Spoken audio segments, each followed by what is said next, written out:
بسم اللہ الرحمن الرحیم۔ السلام علیکم۔ کہ دنیا کا بدماش، دنیا کا ہنڈا، دنیا کا چودھری امریکہ وہ کہہ رہا ہے کہ ہم مذاکرات کے لیے جا رہے ہیں پاکستان، اور 18-19 گھنٹے کا سفر کر کے، اور آگے سے کیا کہہ رہا ہے ایران؟ وہ کہہ رہا ہے جاؤ دفعہ جو ہم نے تم سے بات ہی نہیں کرنی، تم بڑے گھٹیا قسم کے لوگ ہو، دھوکے باز ہو، جھوٹ بولتے ہو اور شکست خوردہ لوگ ہو، جاؤ۔ اور ایران کیا کہہ رہا ہے کہ کرو نا حملہ، ہم تیار ہیں، آؤ نا میدان جنگ میں آؤ۔ وہ کہہ رہے ہیں کہ ہمارے پاس تو بڑی لمبے عرصے کی لڑائی لڑنے کے لیے ہمارے پاس تو میزائل بھی ہیں، ڈرون بھی ہیں۔ تو پرسیپشن میں دیکھیں کہ امریکہ کے منہ میں کیا رہ گیا ہے، کیا ان کے منہ میں رہ گیا ہے کہ پوری دنیا یہ دیکھ رہی ہے کہ امریکہ ایران سے مذاکرات کی بھیک مانگ رہا ہے۔ ایک بار بھی ایران نے کمزوری نہیں دکھائی، اعصاب ان کے تھکے نہیں ہیں، بلکہ وہ مضبوط اعصاب کے ساتھ بات کرتے ہیں۔ یہاں پہ وہ ٹاک کے لیے آئے، ہمارے ایک دوست ہیں وہ بنگلہ دیش کے ایک چینل کے ساتھ کام کرتے ہیں، تو انہوں نے بتایا جب یہ خبریں آ رہی تھیں کہ شاید آج کے لیے، پہلے رات کو کوئی 1:30-2 بجے خبریں آنا شروع ہو گئیں کہ آج کے لیے مذاکرات وائنڈ اپ ہو گئے اور اب کل جو ہے وہ اگلی نشست ہوگی۔ تو وہ ہمارے دوست وہاں پہ کنونشن سینٹر میں، جہاں پہ خدیجہ فاروقی صاحبہ موجود تھیں، اور جہاں سے وہ ویڈیوز آئیں کہ جناب بڑی چائے زبردست مل رہی ہے، کافی بڑی زبردست مل رہی ہے، کھانا فری مل رہا ہے، وائی فائی زبردست لگا ہوا ہے، اور وہ پوری ایک سیریز آ گئی سارے میڈیا والوں کی وزارت اطلاعات کے حق میں۔ تو وہاں ہمارے ایک دوست موجود تھے، میں نے انہیں کال کی، میں نے کہا کیا خبر ہے؟ انہوں نے کہا جو ایرانی ہمارے ساتھ صحافی بیٹھے ہیں وہ یہ کہتے ہیں کہ ایرانی بہت ٹف نیگوشیٹر ہیں اور وہ بہت ٹف ہیں اس معاملے میں، اور وہ امریکیوں کو بریک نہیں لینے دیں گے، وہ ان مذاکرات کو چلائیں گے اور اس لیول پہ لے جائیں گے کہ امریکی تھک جائیں گے مذاکرات کی ٹیبل پر، لیکن ایرانی نہیں تھکیں گے۔ یہ ایرانیوں کا ایک طریقہ ہے کہ وہ مذاکرات بغیر کسی بریک سے مراد یہ ہے کہ ظاہر درمیان میں چائے کافی کے لیے بریک تو ہوتی ہے، لیکن یہ ہے کہ ایک لمبی بریک ہے، چلیں جی جائیں، آپ بھی جا کے سو جائیں، ہم بھی جا کے سو جاتے ہیں، تو اس کے بعد پھر اٹھ کے فریش ہو کے آئیں گے۔ نہیں، وہ اس طرح کی بریک نہیں لینے دیتے، وہ کنٹینیوسلی مذاکرات کرتے ہیں، اتنے لمبے کرتے ہیں کہ دوسری سائڈ پہ بیٹھا ہوا ویسے ہی تھک جاتا ہے اور اس کے اعصاب جواب دے جاتے ہیں۔ تو یہ ایرانیوں کی اس طرح کی چیزیں آپ دیکھیں۔ اچھا، ٹرمپ کیا کہتے ہیں؟ ٹرمپ کہتا ہے کہ جناب ڈیموکریٹس ہر ممکن کوشش کر رہے ہیں کہ ایران کے حوالے سے ہماری جو مضبوط پوزیشن ہے اسے نقصان پہنچایا جائے۔ اچھا، اپوزیشن جتنی بھی حکومت کے خلاف کیوں نہ ہو، لیکن جب ملک کی بات آتی ہے تو وہ اپنے ملک کے خلاف بات نہیں کرتے۔ اگر ڈیموکریٹس یہ کہہ رہے ہیں کہ ٹرمپ یہ جنگ ہار گیا ہے، تو وہ ٹرمپ نہیں ہارا، امریکہ یہ جنگ ہارا ہے۔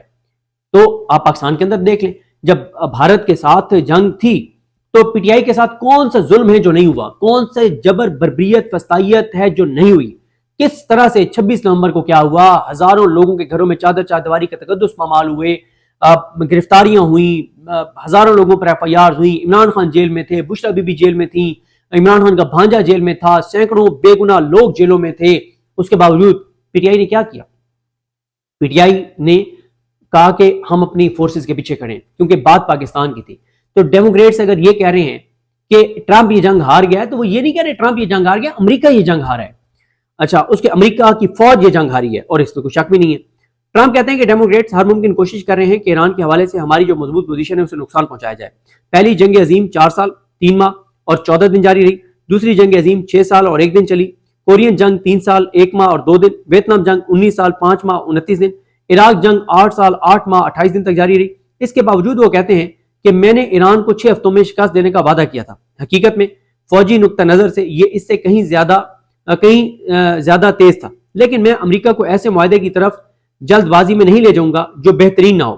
یہاں ایک اور اس کے اپنی بیان سے ایک ثابت ہوتا ہے کہ ایران ابھی تک سرنڈر نہیں کر رہا۔ خود ٹرمپ یہ کہہ رہا ہے کہ ابھی جس طرح سے میں امریکہ کے مفاد کے لیے معاہدہ کرنا چاہتا ہوں وہ نہیں ہوا، اس لیے میں جلدی میں نہیں ہوں۔ اس کا کیا مطلب ہے؟ اس کا مطلب ہے کہ امریکہ اور اسرائیل دونوں نے، صرف اسرائیل نے 14 سے 15 ہزار حملے کہیں کہ ہم نے کیے ہیں، ہماری فوج نے کیے ہیں، 12-13 ہزار امریکہ کہہ رہے ہیں ہم نے کیے، کو 25 سے 30 ہزار کے قریب جگہوں کے اوپر حملے کیے ہیں امریکہ نے اور اسرائیل نے، 200 جنگی جہاز سے اس جنگ میں، اور اس سب کے باوجود قیادت ان کی شہید کر دی، سویلینز 2500 سے زیادہ شہید کر دیے، ٹوٹل 3500 لوگ ان کے شہید کر دیے، ان کے ہسپتالوں کے اوپر، اسکولوں کے اوپر کیا نہیں کیا امریکہ نے۔ اس کے باوجود ٹرمپ کہہ رہے ہیں ابھی مجھے وہ ڈیل نہیں ملی ایران کی طرف سے جو امریکہ کے مفاد میں ہے۔ اس کا کیا مطلب ہے؟ ثابت ہوا کہ ایران ڈٹا ہوا ہے، ایران نے سرنڈر نہیں کیا۔ اور یہاں کچھ پاکستانی صحافی بڑی بڑی تحریریں لکھ کے ایران کو مشورہ دے رہے ہیں کہ نہیں پاگل نہ بنو، سرنڈر کر دو امریکہ کے آگے۔ وہ ایران ہے، وہ ملک نہیں ہے جو ایک سائفر کے اوپر اپنی حکومتیں گرا دے. وہ ایران ہے, وہ لڑ رہے ہیں غیرت, جرات اور بہادری کے ساتھ لڑ رہے ہیں. وہ ایک طرف امریکہ ایک سائفر کے اوپر حکومتیں بدلوا دیتا ہے, دوسری طرف 40 دن کی بمباری سے بھی وہ حکومت کو نہیں ہٹا سکا. تو یہ ہے ایک بڑا فرق. ٹرمپ کہتے ہیں کہ میں نے فیک نیوز میں پڑھا کہ مجھ پر کسی دباؤ کے تحت معاہدہ کرنے کی بات کی جا رہی ہے کہ میرے پہ دباؤ ہے. یہ بالکل غلط ہے. مجھ پر کسی قسم کا کوئی دباؤ نہیں ہے, اگرچہ یہ سب نسبتاً جلد مکمل ہو جائے گا. وہ کہتے ہیں وقت میرا دشمن نہیں ہے. پھر وہ کہتے ہیں کہ اہم بات یہ ہے کہ آخرکار 47 سال بعد اس مسئلے کو درست کرنا ہوگا. پچھلے صدور نے اپنی ہمت یا دور اندیشی کی کمی کی وجہ سے یہ معاملہ خراب ہونے دیا. ٹرمپ کہہ رہے ہیں 47 سال سے چیزیں خراب ہونے دی. ہم اس میں شامل ہو چکے ہیں اور یہ کام درست طریقے سے مکمل ہوگا. ہم کمزور اور ناکام ڈیموکریٹس جو کہ سب کے سب غدار ہیں, یعنی ڈیموکریٹس کو غدار کہہ رہا ہے, جو کہہ رہے ہیں کہ امریکہ ہار گیا, ڈیموکریٹس کہہ رہے ہیں کہ امریکہ ہار گیا, ٹرمپ ہار گیا, سب کے سب غدار ہیں. ان کو اجازت نہیں دوں گا کہ وہ ہماری فوج اور ٹرمپ انتظامیہ کی کامیابیوں کو کم تر دکھائیں, حالانکہ وہ خود برسوں سے ایران کے خطرے کی بات کرتے آئے ہیں. بھائی کامیابیاں گنواؤ تو صحیح, کیا تمہاری کامیابیاں ہیں؟ ابنائے ہرمز پہلے کھلا ہوا تھا, اب بند ہے. ایران میں رجیم چینج نہیں ہوئی, پہلے اختلافات تھے, اب اختلافات ایران کے اندر ختم ہو گئے ہیں. پہلے سے زیادہ ہارڈ کور لوگ پوزیشنز کے اوپر آ گئے ہیں. پھر یورینیم وہ تمہیں نہیں دے رہے. تمہاری کامیابی کیا ہے؟ کوئی کامیابی بتاؤ تو صحیح, جھوٹی صحیح, دعویٰ تو کرو. دعویٰ نہیں ہے تمہارے پاس.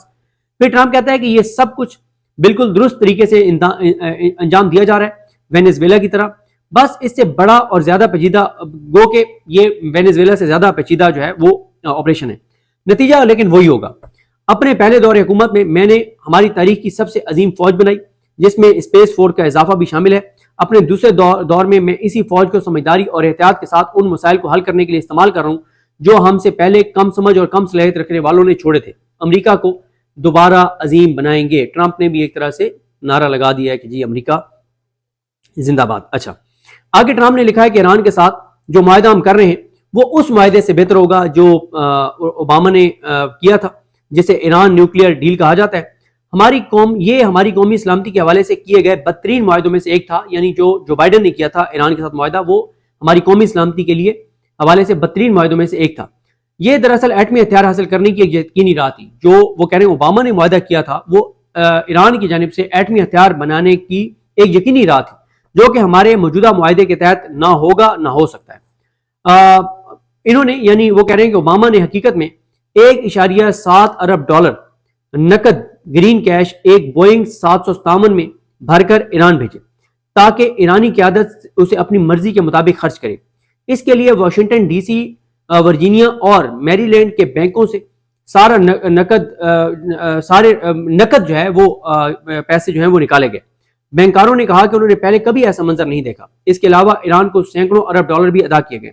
اگر میں اس معاہدے کو ختم نہ کرتا تو ایٹمی ہتھیار اسرائیل اور پورے مشرق وسطیٰ میں استعمال ہو چکے ہوتے, جن میں ہمارے قیمتی امریکی فوجی اڈے بھی شامل تھے. بار بار ٹرمپ یہ کہہ رہے ہیں اسرائیل کو بچانے. اب اسرائیل کے نیتن یاہو کے پاس پتہ نہیں ٹرمپ کی ایسے کون سی ویڈیوز ہیں, کیونکہ ہم پاکستانیوں نے بھی دیکھا ہے کہ ایک شخصیت نے یہاں پہ کہا تھا کہ میرے پاس ایک سے زیادہ ویڈیوز ہیں, اور پھر آج وہ کہاں سے کہاں پہنچ گئے. تو یہ بڑا مسئلہ ہے جب کسی کے پاس کسی کی ویڈیوز ہوتی ہیں, تو جن کے پاس وہ ویڈیوز ہوتی ہیں وہ پھر ان کو اپنی مرضی سے چلاتے ہیں. ٹرمپ کہتے ہیں کہ اس کے علاوہ ایران کو سینکڑوں ارب ڈالر. اچھا, ٹرمپ کہتے ہیں کہ فیک نیوز, انہوں نے ایک صحافی کا نام لکھا کہ جو واشنگٹن پوسٹ کے صحافی ہیں وہ, اور جو اس نے جو اوباما نے جو ڈیل کی تھی اس کے حوالے سے بات کرنا پسند کرتے ہیں, حالانکہ وہ جانتے ہیں کہ وہ ایک خطرناک معاہدہ تھا اور ہمارے ملک کے لیے ایک مکمل شرمندگی تھی جو اوباما نے ڈیل کی تھی ایران کے ساتھ.